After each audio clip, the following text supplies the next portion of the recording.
चलिए आज बात करते हैं नॉर्थ ईस्ट की मणि कहे जाने वाले मणिपुर राज्य के बारे में, जो कभी नॉर्थ ईस्ट की एक रियासत हुआ करती थी, बाद में केंद्रीय शासित प्रदेश यूनियन टेरिटरी बनी और 21 जनवरी 1972 को इसको भारत के एक पूर्ण राज्य का दर्जा दे दिया गया।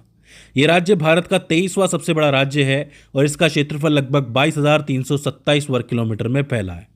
बात करोगे इसके ज़िलों के बारे में तो टोटल आज की तारीख में 16 ज़िले हैं। उनकी जानकारी चाहिए तो ये वीडियो अलग से देख लेना।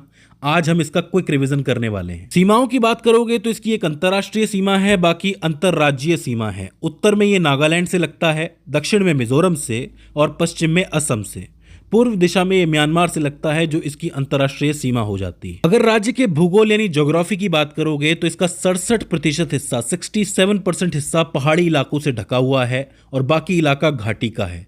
जो इलाका घाटी का है उस इलाके को चावल का कटोरा भी कहा जाता है, क्योंकि वहां पे अच्छी खासी चावल की खेती होती है। अब जाहिर सी बात है, जहां चावल उगेगा वहां पानी की तो जरूरत पड़ती ही है। तो पानी के लिए कौन से सोर्सेस हैं यहाँ पे है प्रमुख नदियां, जैसे कि बराक नदी।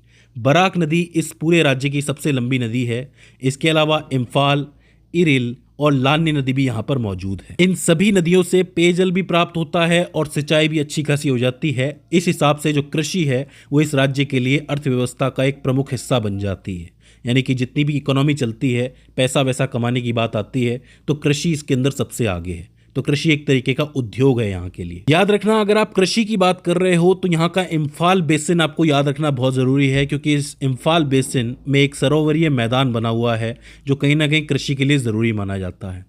अगर इस राज्य की राजधानी की बात करोगे तो वो है इम्फाल, और अगर यहाँ की राजकीय भाषा के बारे में बात करोगे तो वो है मोइतीलॉन, जिसे मणिपुरी भाषा के नाम से भी जाना जाता है। बात करें यहाँ की पॉपुलेशन यानी जनसंख्या के बारे में तो 2011 के हिसाब से 25,70,390 थी। इसके बाद एक और आंकड़ा निकल के आया 28,55,794। अब जब आगे कभी भी सेंसस होगी, जनगणना होगी, तो नया आंकड़ा निकल के आएगा। लिंगानुपात सेक्स रेशियो की बात करोगे तो 992 महिलाएं प्रति 1000 पुरुष, जो कि बहुत ही अच्छा आंकड़ा था। साक्षरता दर लिटरेसी रेट की बात करोगे तो 79.21%, यानी कि 79.21%। बात करेंगे विधानमंडल की तो यहाँ पे एक सदनीय विधानसभा है जिसके अंदर 60 सीटें हैं। प्रथम मुख्यमंत्री थे एम कोइरेंग सिंह, प्रथम राज्यपाल थे ब्रज कुमार नेहरू, वर्तमान मुख्यमंत्री हैं एन बीरेन सिंह, और वर्तमान राज्यपाल की बात करोगे तो वो है।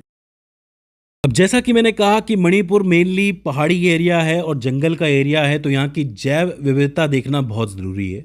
मणिपुर में एक ज़िला है उखरूल ज़िला। इसमें स्थित सिरोही पर्वतमाला में सिरोही लिली पौधा पाया जाता है, जो कि बहुत ही इंपॉर्टेंट है। इसके अलावा जूको घाटी में आपको दुर्लभ प्रजाति जूको लिली देखने को मिलेगी। अच्छा, मणिपुर के अंदर एक हिरण की प्रजाति पाई जाती है जो बो एंटीलर्ड प्रजाति का हिरण है। इसको संगाई नाम से पुकारा जाता है, जो कि डांसिंग डियर के नाम से फेमस है। ये इस राज्य के बिष्णुपुर जिले के अंदर पाया जाता है। बहुत ही इंपॉर्टेंट है, लोग दूर दूर से इसको देखने के लिए आते हैं। अच्छा, इस राज्य की जो सबसे खास चीज है वो है लोकटक झील। लोकटक झील एक ऐसी झील है जिसके ऊपर द्वीप तैरते हैं, यानी कि नदी द्वीप तैरते हैं, और उस पर एक राष्ट्रीय उद्यान भी बना हुआ है जिसको केवुल राष्ट्रीय उद्यान के नाम से जाना जाता है। पूरा नाम है केवुल लामजाओ राष्ट्रीय उद्यान। मैं आपको पर्सनली बता दूं कि मेरे लिए एक इम्पॉर्टेंट डेस्टिनेशन है ये। एक बार मैं ज़रूर इस जगह पे जाना चाहता हूँ, क्योंकि ये जगह बहुत ही सुंदर कही जाती है। जब जवाहरलाल नेहरू ने पहली बार मणिपुर देखा था तो उन्होंने कहा था कि इसकी सुंदरता स्वर्ग जैसी लगती है। तो ये एक बहुत ही खूबसूरत जगह हो जाती है। जो जैव विविधता, पौधे और जानवर यहाँ पे अच्छे खासे पाए जाते हैं। बात करेंगे यहाँ के ट्रांसपोर्टेशन यानी परिवहन के बारे में तो मई 1990 में जिरीबम में एक रेल हेड खोला गया था। ये जो है इम्फाल से लगभग 225 किलोमीटर की दूरी पर है। जिरीबम तुपुल इम्फाल रेलवे लाइन को राष्ट्रीय परियोजना घोषित किया गया है। एक चीज़ और याद रखना कि इम्फाल के अंदर ही यहाँ का हवाई अड्डा भी है, जो यहाँ से गुवाहाटी, कोलकाता, सिलचर, नई दिल्ली हर जगह के लिए जाता है। वायु सेवा के लिए उपलब्ध है ये, तो ये चीज़ आपको ध्यान में रखनी है। प्रमुख उद्योग के बारे में मैं आपको बता ही चुका हूँ कि कृषि आधारित उद्योग यहाँ पे बहुत ज़्यादा है, लेकिन इसके अलावा हथकरघा उद्योग भी है, हैंडलूम। मुख्य फसलों की बात करोगे तो चावल है ही, सबसे आगे है धान।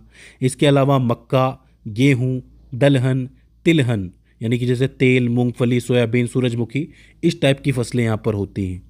राष्ट्रीय उद्यान में केवुल लामजाओ राष्ट्रीय उद्यान सबसे आगे है। विश्व का एकमात्र ऐसा राष्ट्रीय उद्यान है जो तैरता है, नदी में तैरता है। इसके अलावा यहाँ पर एक सिरोही राष्ट्रीय उद्यान और मौजूद है जिसको आपको ध्यान में रखना है। विश्व धरोहर स्थल की बात करोगे तो केबुल लामजाओ को यूनेस्को की संभावित सूची के अंदर रखा गया है। आगे जाके ये भी यूनेस्को की साइट बन सकती है। आखिर में यहाँ के प्रमुख त्योहार और नृत्यों के बारे में बात कर लें तो लाई होरबा यहाँ पे मनाया जाता है। चोरबा नाम का त्यौहार मनाया जाता है जो नए साल पे मनाया जाता है। याओ सांग होली जैसा एक त्यौहार है। कांग जो एक रथ यात्रा है एक तरीके से, और मणिपुरी शास्त्रीय नृत्य, ये यहाँ पर नृत्य होता है। तो ये सारी चीज़ें आपको ध्यान में रखनी है और ये वीडियो विशेषकर ज़रूर देखिएगा क्योंकि इससे आपको ज़िलों की पूरी जानकारी हो जाएगी। दोनों वीडियोस देखने के बाद आप बिल्कुल तैयार हो जाएंगे मणिपुर के लिए किसी भी सवाल का जवाब देने के लिए। तो दोस्तों ये हो जाता है मणिपुर का क्विक रिवीजन। आई होप आपको समझ में आया होगा और ये वीडियो आपके लिए हेल्पफुल साबित रही होगी।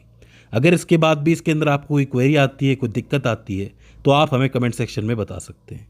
तो दोस्तों आज की इस वीडियो के अंदर बस इतना ही। See you in the next one.